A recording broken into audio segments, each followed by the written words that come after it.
Hey, how in the world are you this morning? This is Tuesday, the 14th of April, 2020. And it's taken me a while to get through the word here this morning.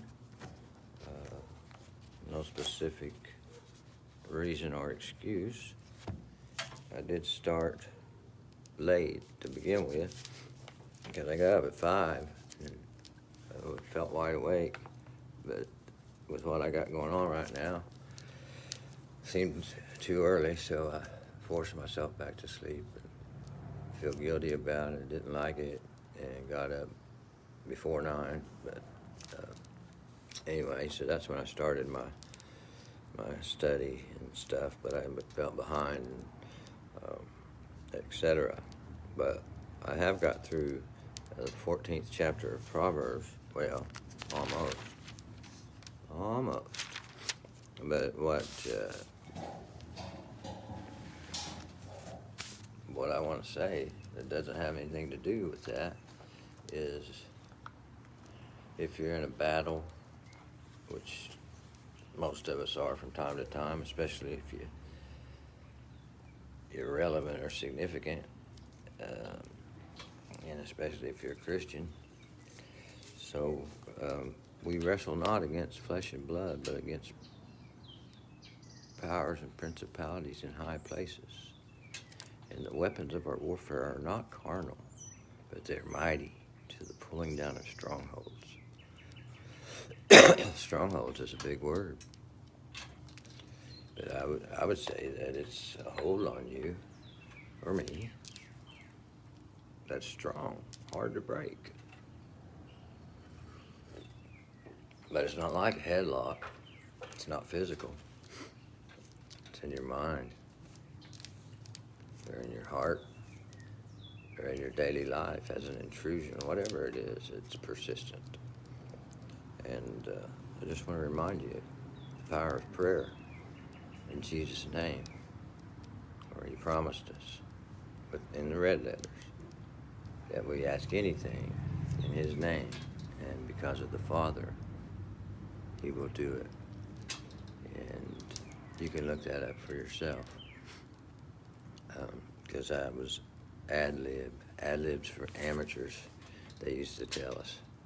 And that's because they wanted us to do a canned presentation. Well, I'd been making the highest honor club long before that statement came around.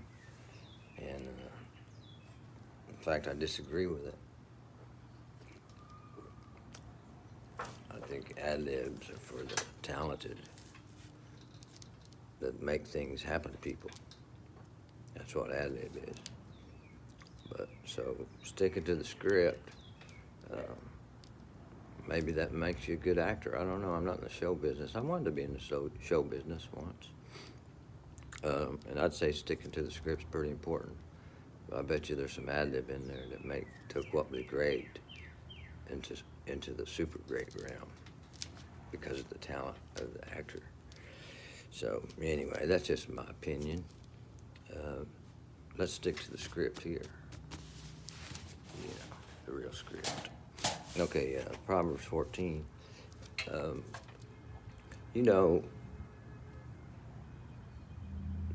Early in school, we learned that when it says he, it means she and all that, and him. And that's true, I believe. In most cases, that's the facts. But what I do notice in this chapter, the first verse is, the wise woman builds her house, but the foolish pulls it down with her hands. So usually it's talking about a man, and sometimes it talks about women too, certainly in the Old Testament and in the New Testament. But then the second verse is, he who walks in his uprightness fears the Lord, but he who is perverse in his ways despises him. So, we talked about what righteousness is the other day, and Jesus has us covered, but it still pays hugely to walk in a way that pleases Him, which He established that in the Ten Commandments and in other areas too. And so, like forgiveness and turning your cheek and so on, such and such. But the first scripture I marked was, where no oxen are, the trough is clean. You know, so you got this barn, it can handle a lot of livestock, and, but there's no livestock, and the trough is clean. Looks good, right?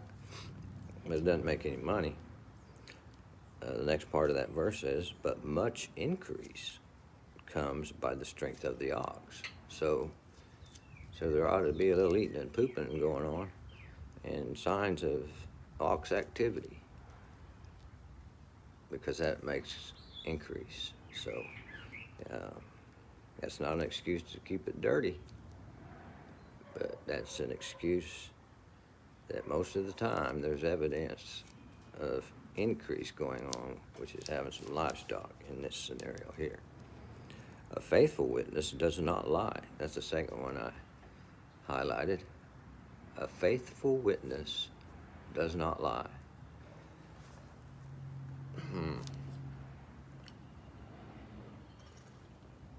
We overcome by the blood of the Lamb and the power of our testimony. We are witnesses for Christ. We didn't see it, but we read it. So it's only through faith that we have it. And that's how we become witness. And then there's witness of events, people witnessing events. And it pertains to that. Probably more so, of course more so. Christ hasn't came yet. A faithful witness does not lie, but a false witness will utter lies. So a false witness, meaning someone that was there that changes the story, or somebody that wasn't even there and says they were.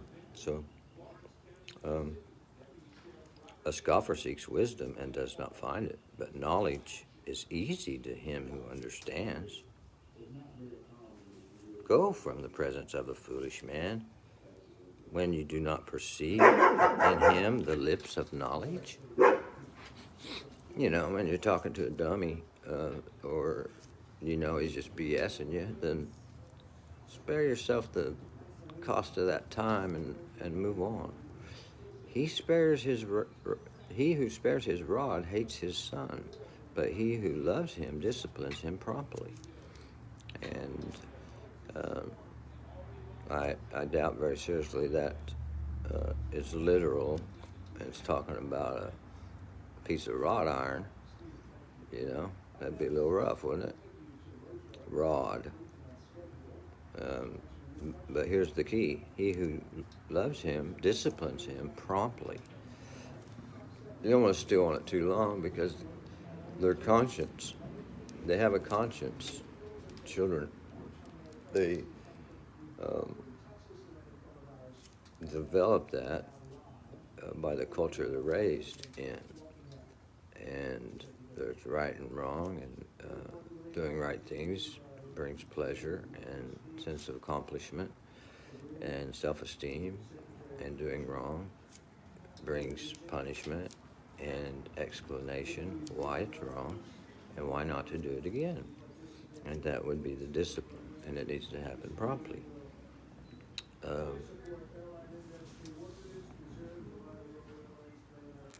I'll tell you what, that was in the last chapter, previous to the 14th. So that's a freebie. And see, sometimes I do it in yellow, and sometimes I circle them. It just depends. This one's marked in yellow. Fools mock at sin, but among the upright there is favor. Favor. All good things come from God, and favor is definitely a good thing. And but a fool mocks at sin, laughs at other people hurting other people, thinks it's funny, commonplace. There's all kinds of reasons and all kinds of sins. So it's too deep to get into all of that. But keeping it simple, as Proverbs has done, the fool mocks at sin, meaning pays no attention to it. If he does, it's laughing about it. But among the upright, there is favor. The heart, and then this one circled, the heart knows its own bitterness. The heart knows its own bitterness, and a stranger does not share its joy. This one spoke to me heavily. That's probably why that's the first one that circled, and rather than highlighted. The heart, your soul, your being, your physical heart, holding on to bitterness, or freeing up your heart by forgiveness. And here's the kicker. And a stranger, someone that doesn't know anything about your bitterness, why you have it, other than what you just blew off to them, probably in speaking before thinking way, a stranger does not share its joy. So when you have a joyful heart, a stranger, somebody that doesn't know you, doesn't care about you, they got their own business, own life, minding their own business, they're not going to share in its joy. They're not going to share in its bitterness or the joy of its bitterness. Because some people, enemies, would be happy to see you bitter and cold and keeping people away from you, like your family, your employer, employees, constructive associations. A stranger don't give 2 cents about it. And a godly stranger would, but this is just talking about a stranger, period. Unless you fill them in, which you would have to become an acquaintance to do that. And they're willing to listen, take time, understand. It's always a long story, When it reaches the bitterness level, it's deep-seated, and it's hard to explain why you feel that way. So we've all been there, and we have the power to escape it through forgiveness and being upright. The house of the wicked will be overthrown, but the tent of the upright will flourish. So here, the wicked has a house, the upright has a tent, but it will flourish. What's that mean? It'll turn into a house, be full of food and loved ones, though it's just a tent. Could be either way. Either way, it's positive. Then the next one I yellowed, and I've had this Bible since 2014, and I've read it entirely through in 93 days, and I've read it many days, so it takes a lot to mark in it. I don't just mark it up, or it'd all be marked up because I read through the whole thing, but at various intensities in different time periods over the last 6 years. So this is in yellow, which means it has already been noted significant, but then I circled it today. A wise man fears and departs from evil. Fears and departs. Like a man, like say, I'm not afraid of nothing. Well, everybody has a fear of some sort, and the focus here is that the wise man fears and departs from evil. He don't want anything to do with it, because if he acknowledges it and doesn't rebuke it, then you feel like a wimp. If he or he could get sucked in, or he might be bold and courageous and stop it, and that's just going to cause trouble. But a fool rages on in self-confident and is self-confident.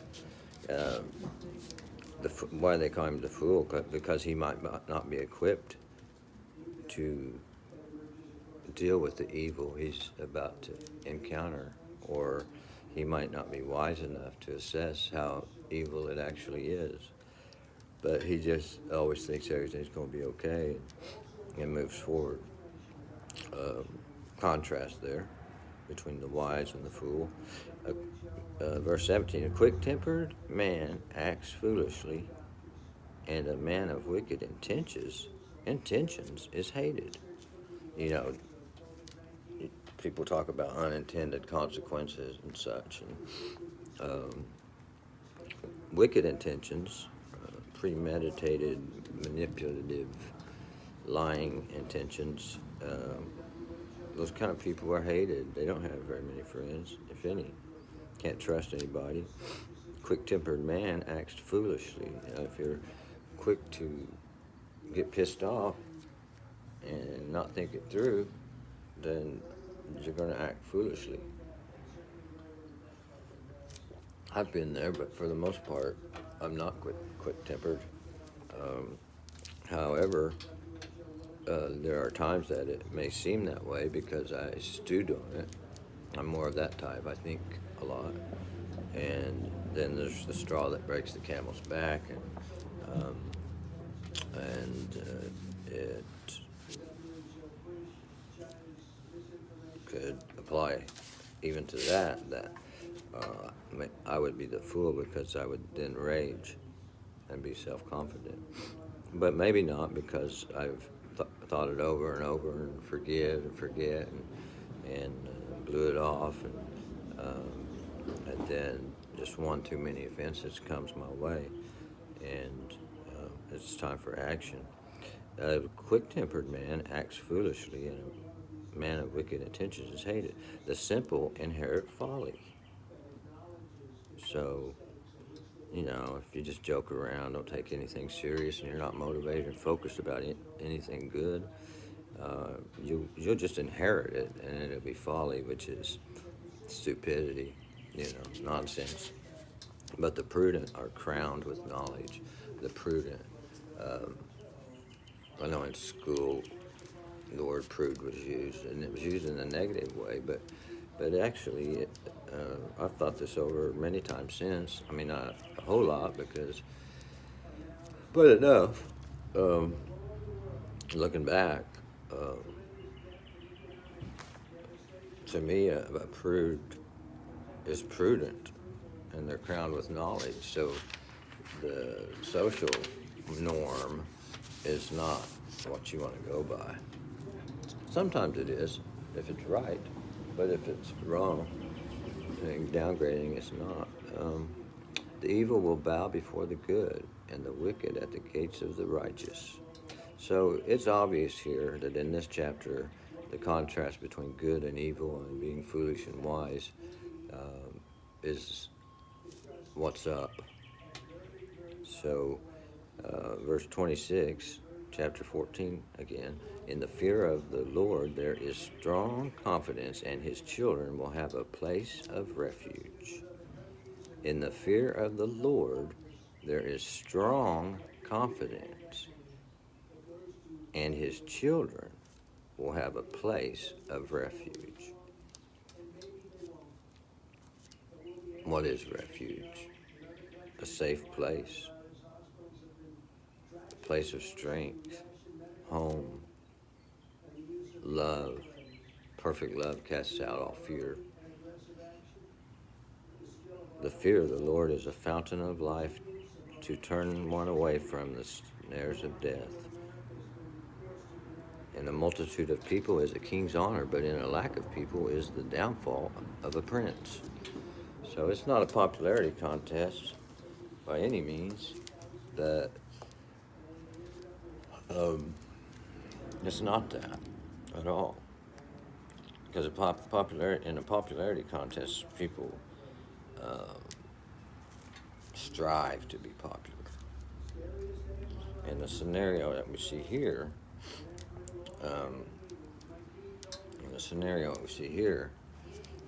just being prudent and having the knowledge of God and being wise, people are going to want to hear what you have to say. They will seek you out, which makes you basically the way it looks is like the popularity is the same thing.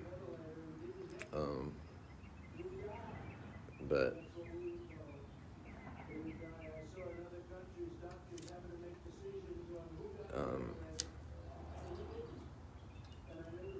so it might look the same, but it's different because one person tries to make it that way, and the other one, it just becomes that way.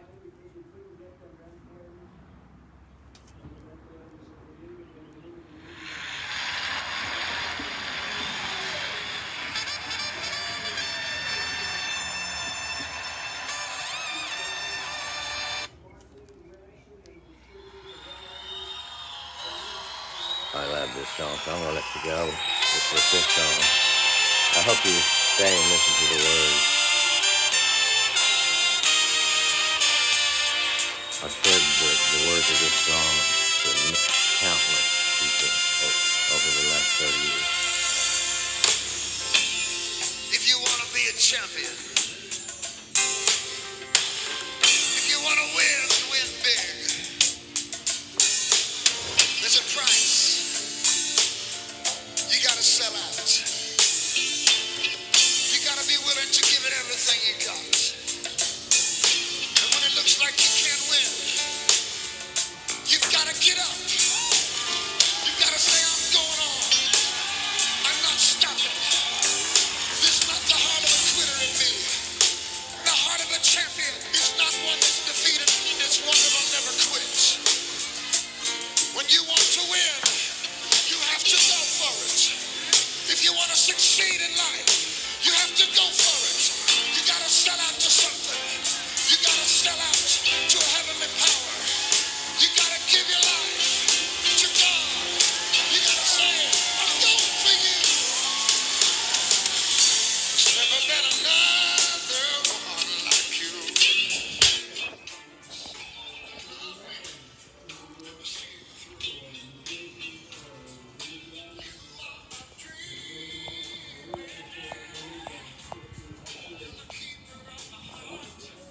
Remember this?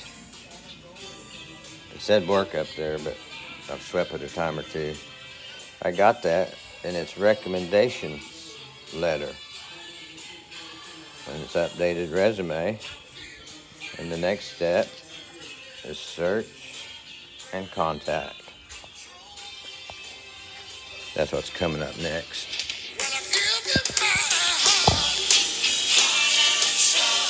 From the first time you heard me talk about the Word, I've been doing it every day. I haven't produced every day those videos. Sometimes I produce the video and forget to upload it, but I am into videos, and I am into the Word, and I am into looking for a job amidst this COVID-19 virus situation. Makes it seem difficult. So my confidence is in God. I'll do my part, and we'll see what happens. Do you realize that the God that made the universe, one day he looked out at the earth and he saw the sin, and he saw Satan's power running to and fro, and he had a choice. He could have sent the third or the fourth or the fifth best in heaven, and he could have accomplished everything he needed. But he said, I love him so much, I'm going to give him the best I have. I'm going to hold nothing back because I am the champion. I'm not going to stop at a little sacrifice. I'm going to make the biggest sacrifice. And he sent his son, and he died, and he rose again because our God is a champion. Go for him. There's never been another.